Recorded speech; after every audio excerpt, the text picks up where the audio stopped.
Hello there and welcome to My Left Ear. This is Petey Freeman looking for his treat, which is in the palm of my hand. Here you go, Pete. Here you go. Okay, I put it on the desk. It's going to eat it off the desk. And welcome to My Left Ear. Sorry, I was a little preoccupied with Pete, my co-host, who's getting some treats today. And he normally comes up and joins us for the updates. And this is a liberal YouTube channel. This is video 272. It's Monday, June 7th, and we just came out of a pretty strange 4th of July where I think we all felt a little deflated. And what are we celebrating? I mean, I can't speak for everybody, but I just felt that malaise a little bit. There he's sitting down. Let me see if we can get a little look at his beautiful face. There's his beautiful face. Come on, Pete, show your face. All right, so I'm gonna get started here and stop focusing on Petey.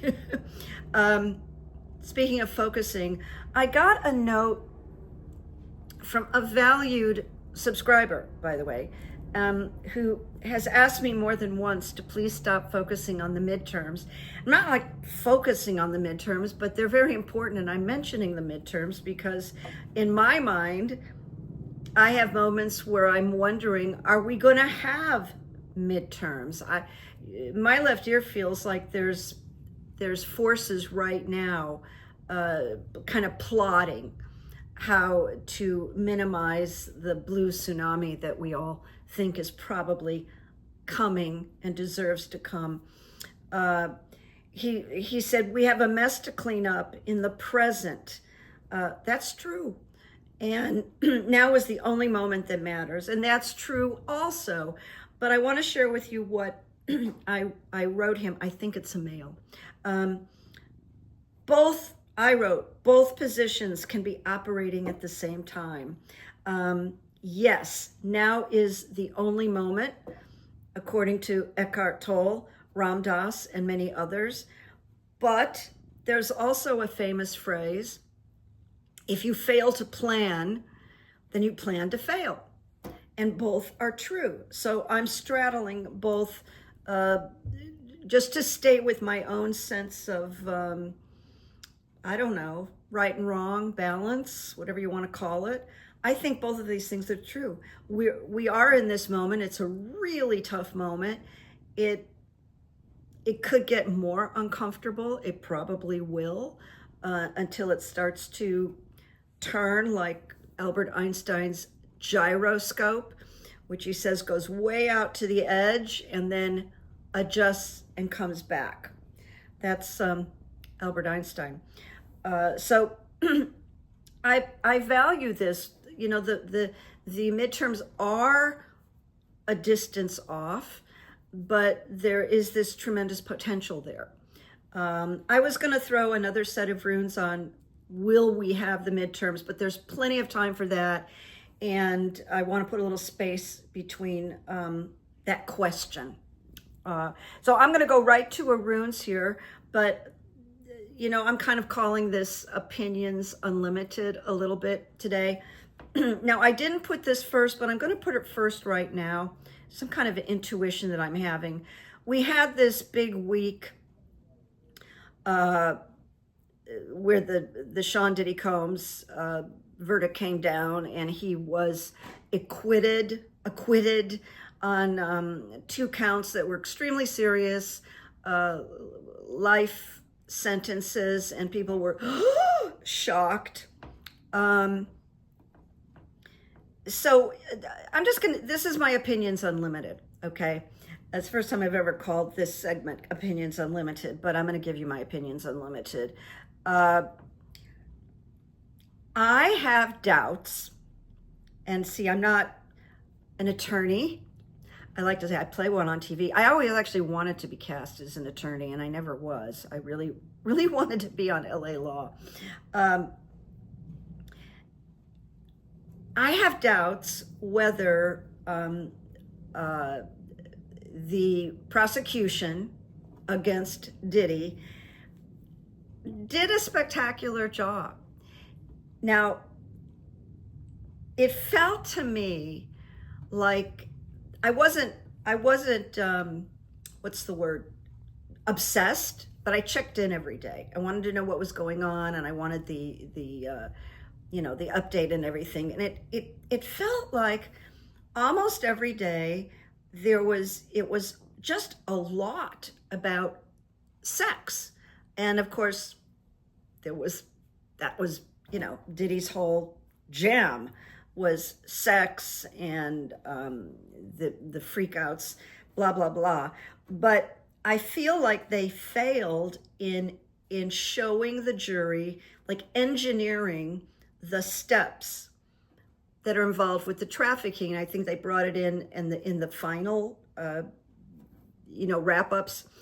But I'm not sure that they really laid out the rather simple requirements for trafficking, racketeering, and especially trafficking. That astounded me. I think the racketeering was up in the air for a number of people, certainly some legal people, not everybody. But it was like sex, sex, sex. Now, what's interesting is there were 8 men on the jury and 4 women. And think about it. Most likely, all those men were very used to looking at porn. I think there's a lot of porn watching out there. So they were already desensitized to watching the porn, whereas maybe the women weren't as desensitized, but there was a lot of that. It's like, okay, we know he did this. So people say, oh, he won't serve time. Yeah, no, my left ear really feels he's going to serve time. He'll probably be released a little bit early. There'll probably be some time shaved off for the time he has spent in federal prison right now. But I think there's also a good chance because he faces 2 10-year sentences, 2.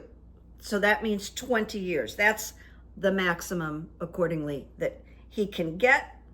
Now, I read something that feels off to me, that the prosecutors are reportedly seeking 4 to 5 year range sentences. I don't know why that's, and the defense, Diddy's team, I couldn't say it, is arguing for closer to 2 years. I think it's going to be more closer to 10 or 15, just my gut, okay? And there's also this basic thing, this first thought that came to me when all of this came down a week ago was they liked him. The jury kind of liked him. I know that sounds crazy, but honestly, that's the first thing that came through my ear. And of course, remember, 8 men. So he's not guilty of trafficking, which is transporting for sex. And I just gotta say, he did that. What did they miss? Even if they knew of one instance, it means he did it. He flew sex workers to New York, to California, to all different places. And when he beat up Cassie Ventura in the hallway of the hotel in Los Angeles, was he not holding her hostage and making her get back to the room? And he did it through violence, and she had bruises and marks. And there was another incident where he beat her so badly they hid her in a hotel room until her injuries cleared up. One of those, I think, had to do with a bash in her eyebrow that needed cosmetic attention, which P. Diddy took care of. So I don't get the trap. I think they liked him, and they didn't want to give him a life sentence. They just didn't want to. and once again, this is my left ear and this is my perception, you know, so I don't really have anything to back it up other than my opinion about the trafficking, which just seems like, what? Are you kidding me? He was trafficking all the time, holding people against their wishes, taking their phones during the freakouts, not letting them leave. And then, you know, the girlfriends were, once he got him into the freakouts, he was paying their rent and coercing them. So I don't get this at all. At least he's guilty on 2 accounts. It's hard to imagine he's going to walk the streets anytime soon, but he might, you know. Unbelievable. And I'll tell you what's really shocking, and I just found this out this morning, that when he wasn't given bail, everybody knows that, the judge actually says that he thinks he's too dangerous, or she thinks he's too dangerous. When he went back to his jail cell, the other prisoners cheered him. They all feel like victims, right? So they cheered him. And so his insanity looks like it could continue. We'll see. We'll see. And you know, it's possible that because the felon in charge is so sick and demented that he may come in because the felon likes to be an agitator, and he likes to do controversial things. He likes to side with guilty people, but he likes to shock. And there's a chance that the felon will come in and just let Diddy out of prison. And I think he'll have a hard time. He'll never get back to where he was. He will never get back to where he was. And he might reoffend. He might even reoffend by exacting vengeance. If I was the women, I would be very nervous. I feel so bad for them. I also am not clear whether the prosecution had psychologists, psychiatrists, experts on domestic violence and how women won't leave. Trauma bonding was not explained, I don't think. And the way these women were attached, well, they wanted something, he offered a lot. He offered a lot of money and some security with big caveats. So anyway, there will be many appeals to come. And let me just see if I missed anything else. So the most he can serve is 20 years. It will be less than that. I think everybody's pretty sure of that. If it's 4 or 5 years, that just makes me very, very sad. But at least he'll be off the streets for a while, depending on what the felon does. All right, so now I'm going to go back to the beginning of, I didn't know I was going to do this, but I went way to the end to Diddy. So now I'm starting off again. And here's, the Epstein material is big news, and like overnight, the DOJ and the FBI, it's Cash, Big Eyes Patel, and Pambitious Bondi, who's really like a gun moll. I mean, she's just like a total criminal with a law license. Came out and said we have no record of any offenses, just wipe the slate clean with the Epstein story. And so that means Pambitious lied about 2 or 3 weeks ago. Oh yes, I have these files on my desk and there's just thousands of videos, but now she's come back and lied.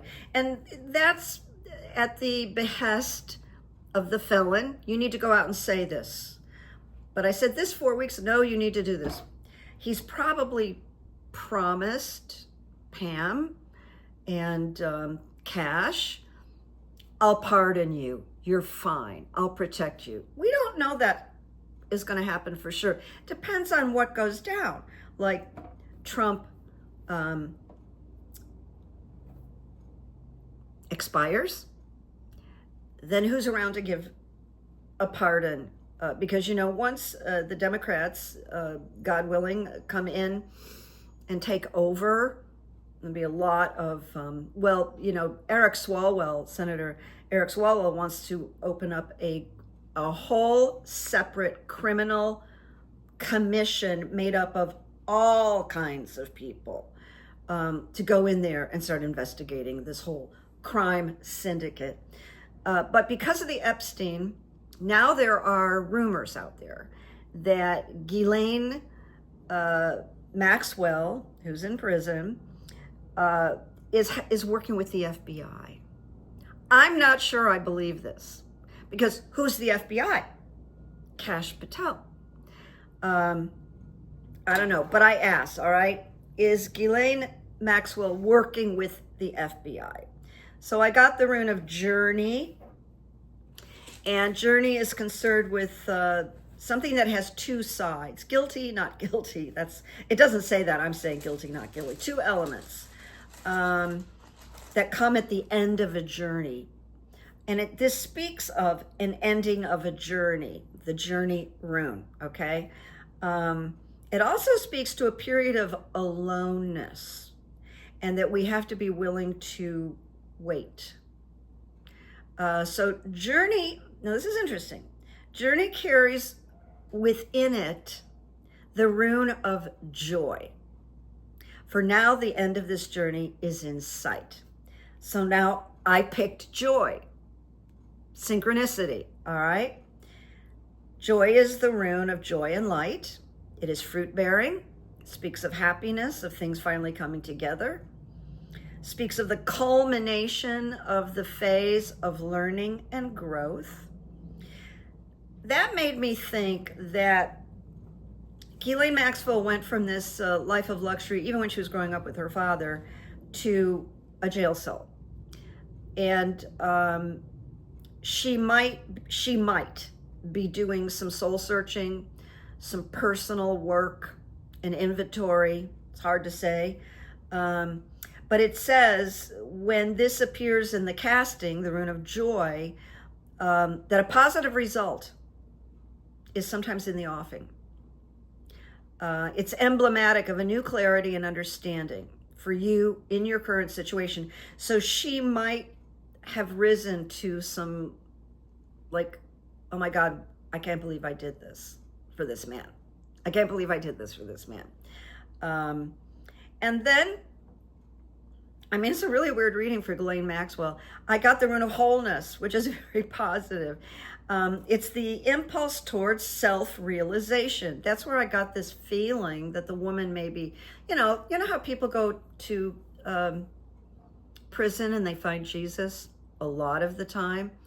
It's a little similar to that. So this represents the wholeness to which we all belong and are connected. And through this wholeness, a new, stronger, solid, higher foundation is created.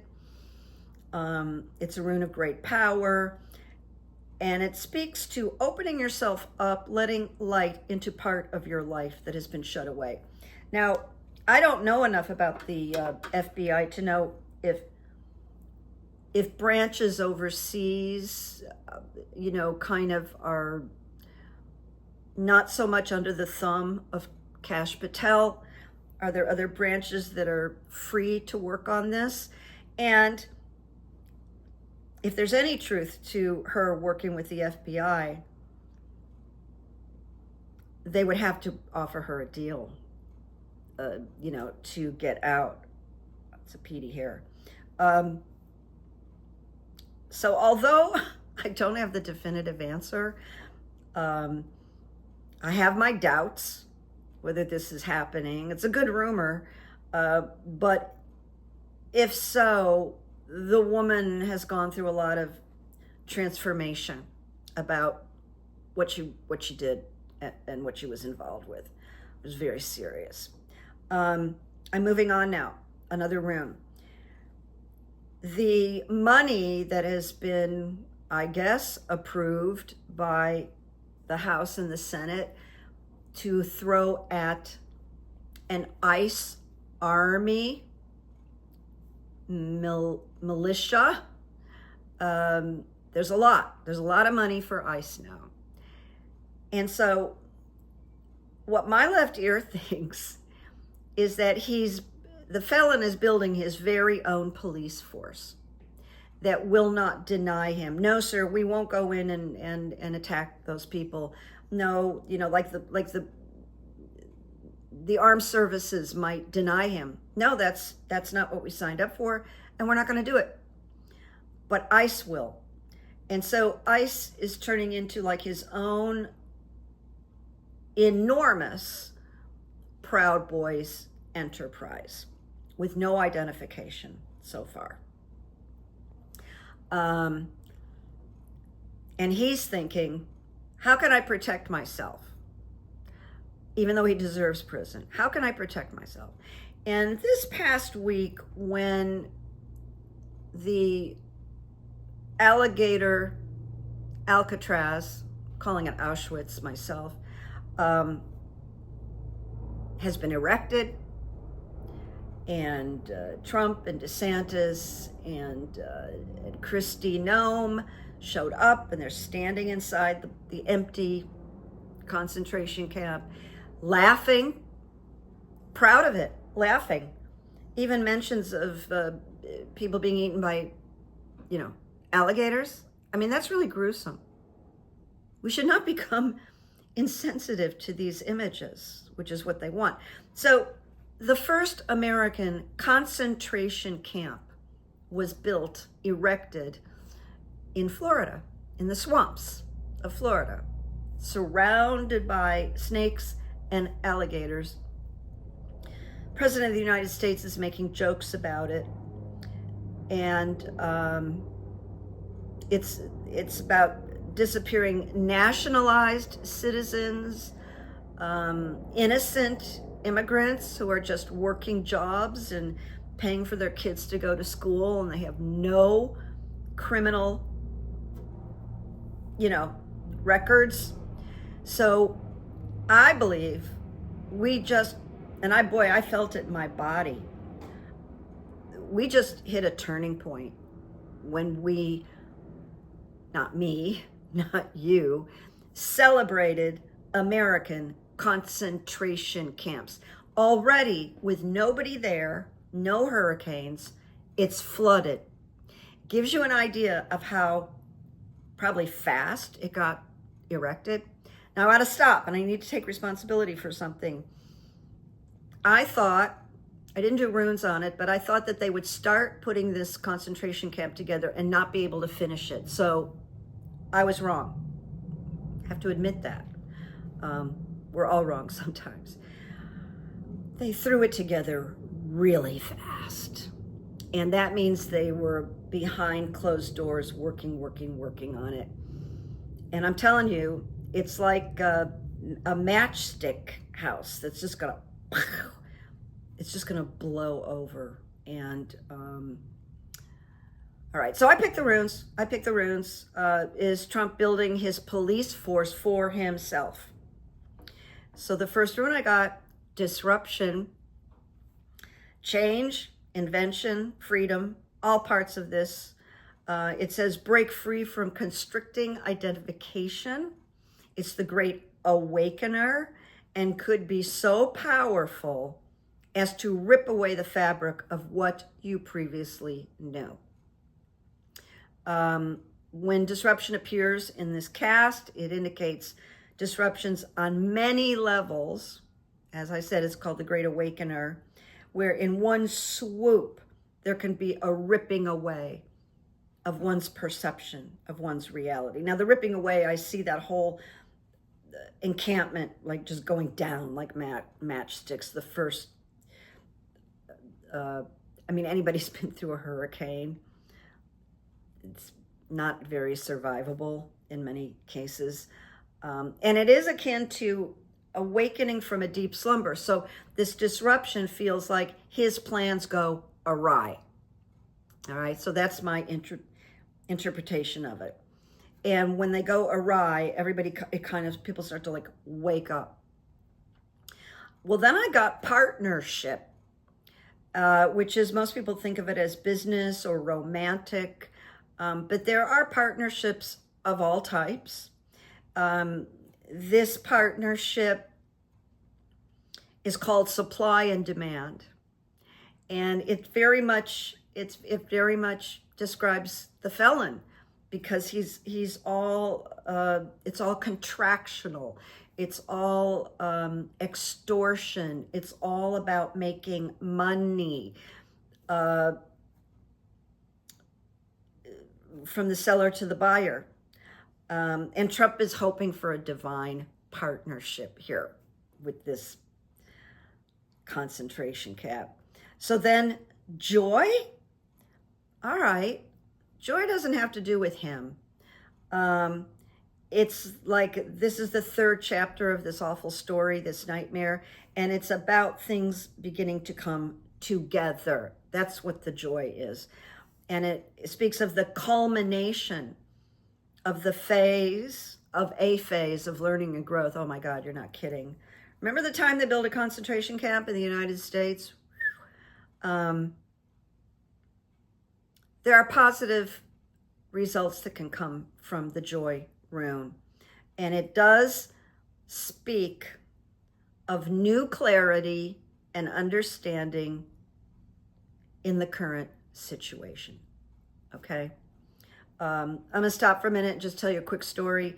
I've told many of you that I worked 8 years at a drug and alcohol rehab center in Malibu. And oh my God, you know, I could do several shows on the stories I have. I mean, I worked with people that had been served time for murder. I worked with a guy who was up for capital murder in Maine with his father. He and his father committed capital murder. So many stories. But one day I got a new client. They just assigned me clients as they came in. And it was a man from Austria. And he really looked, you know, very Aryan, you know, blonde hair, blue eyes, and he was older. He had a pretty thick Austrian accent. He was in for substance. I don't remember which substance. It was a long time ago.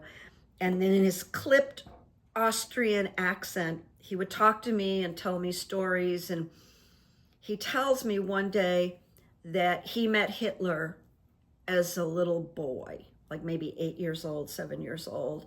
And he's telling me this story about how he met Hitler, and Hitler bent down and shook his hand. And he pulls out a photograph and he shows me a private photograph of him and Adolf Hitler. Hitler, you know, in his uniform, bending down and saying hello to this little white Austrian boy. It really took my breath away, because who ever expects to see a personal picture of Adolf Hitler? It was really, really creepy. I just thought, I'm going to share this because it's one of many weird stories I have. Now, I mentioned this before, but I'm going to mention it again because I find it so interesting. There's a man who, I don't know, maybe he looks 60 to me, but he's been a writer on The Simpsons. And he wrote a Simpsons episode a long time ago that Trump would become president.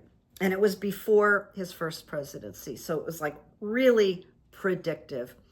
And then, of course, it happened. Well, his name is Dan Greeny, the writer. He came back and he made like, it wasn't a YouTube video, TikTok, about that. He introduced himself. I'm Dan Greeny, and I've written on The Simpsons, and I'm the one who wrote the episode that Trump was going to become president. I'm here to tell you, he's not going to make it through this year. He just flat out is saying that on TikTok. So I was watching a tarot reader, nice manner. I like this tarot reader, Tarot by the Sea. And he was throwing out cards, and he asked, will J.D. Vance step into the presidency? Guess what? No. That's the answer he got. No. He got the rune of disruption. And I asked, well, what about Speaker Mike Moses Johnson? And I got no. I got the rune of strength in the reversed position. So then you go, well, what the hell's going to happen? I have heard stories of saying somehow this whole election will be rescinded and they'll bring people back. It sounds really crazy and far-fetched. Let's wait a little bit before we get ahead of our skis. But because, you know, you think about losing the felon and then like J.D. Vance, I mean, that's a nightmare. So we just gotta one step at a time, one step at a time. We don't need to overwhelm ourselves. And I have something I want to share. I was thinking about what can we do individually? And I went right to the philosophy of Stoicism. And Stoicism talks about negative visualization. It's a technique. And it's something that, you know, Ryan Holiday has really taken on the mantle of Stoicism in the United States, actually all over the world. And he's reteaching it, sharing it. He goes to corporations. Very interesting guy. Written a lot of books and has gone into corporations and taught negative visualization as a means to doing business, losing business, etc. And it involves imagining negative outcomes to foster appreciation for what one has and prepare for potential adversity. Now, it's not negative thinking. Okay, so don't even go there. It's not negative thinking. What it does, it's saying, well, this could happen. Let's take it into a very simple example that's not life-threatening. I know a lot of actors. I've been an actor. I've waited for the phone call. Did I get the job?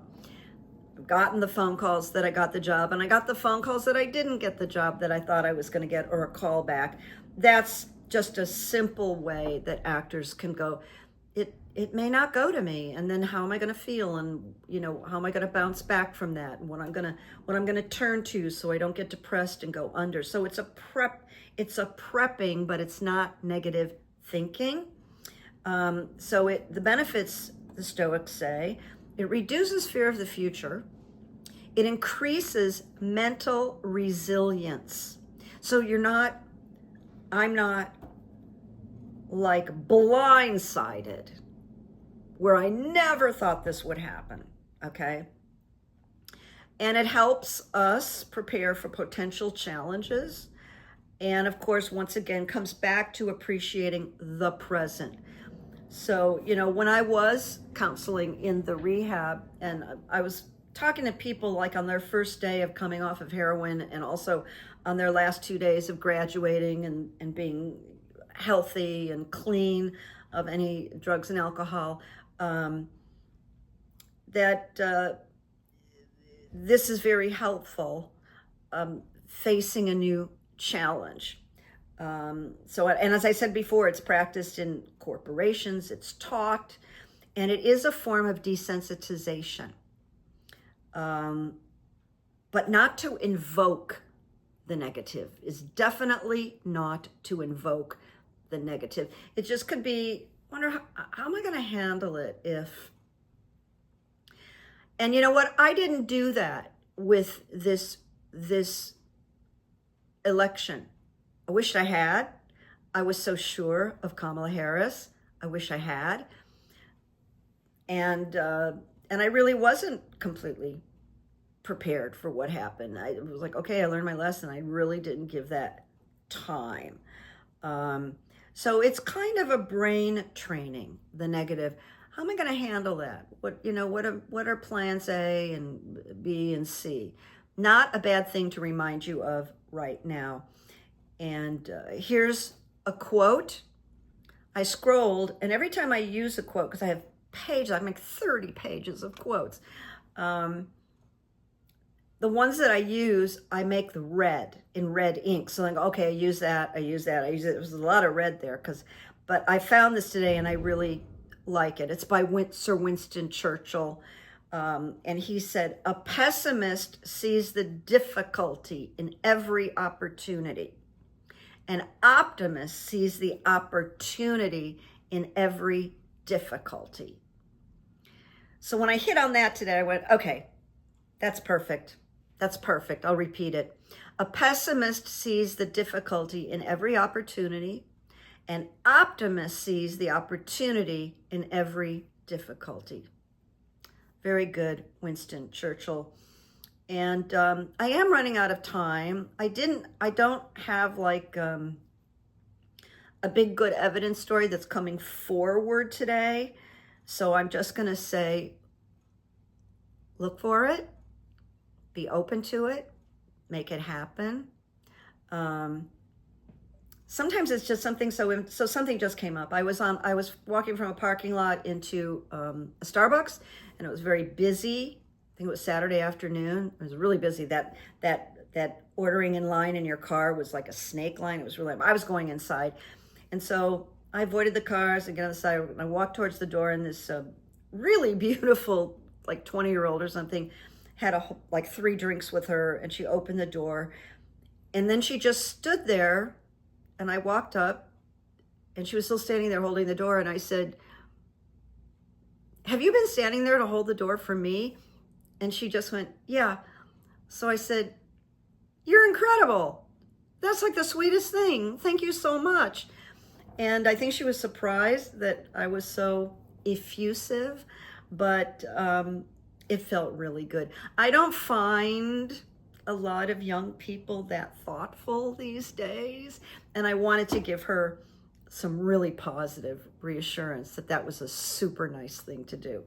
So I did think of something off the top of my head. I didn't write it down on my outline. So Petey enjoyed his treats. He got treats. That's how I got him up here today. So Pete, and you know what? He always, once he gets his treats, he gets, I don't know what they put in these treats, but he gets very kind of relaxed and sleepy. Yeah, I'm talking about you. I'm talking about you. I'm talking about you, Pete. You're such a pretty boy. And I tell him, I go, everybody loves you, Pete. He's so sweet. Anyway, oh, a little stretch. Oh, thank you. All right, I'll talk to you soon. Opinions Unlimited will be back. I just decided to begin using that. My friend Karen, who passed away years ago, we had developed this before the internet, and I have always loved it. So when I get on and I want to just spew a lot of opinions, we'll call it Opinions Unlimited. My left ear is always a part of it, so that's always involved. But yeah, I'm kind of claiming that, Opinions Unlimited. So we say tally ho and have a good week. And you know, there's always something big that happens. So we just go, okay, what's next? And we stay with this negative visualization just to protect us a little bit. I think the bill, the ugly, horrible bill that passed, the utter, unbelievable tragedy in Texas, with all these children are missing, all this destruction, and that the weather, whatever the weather channels are, whatever the, I didn't write down the name of the departments that were just trashed. The departments that can predict this stuff. And I think they were trashed in Florida, but definitely in Texas. And those people that perished, and there are some miracles where two little brothers climbed up on a higher ledge and survived. Some people have been saved, but that's miraculous. These people in Texas experienced their own tsunami, and this does not bode well for the White House administration. They'll fight it. They'll make all kinds of excuses. That's what they do. They lie. But it was on his watch. And he played golf. So need I say more? I didn't want to lead with this tragedy. It happened. We have to learn from it. And it's just kind of weird that it's in Texas, the state that cares so little about, you know, the people that live there. Anyway, big prayers, big empathy for the grieving families right now. I'll see you soon. Always make peace, make good memories. And it's Monday. Okay, bye-bye.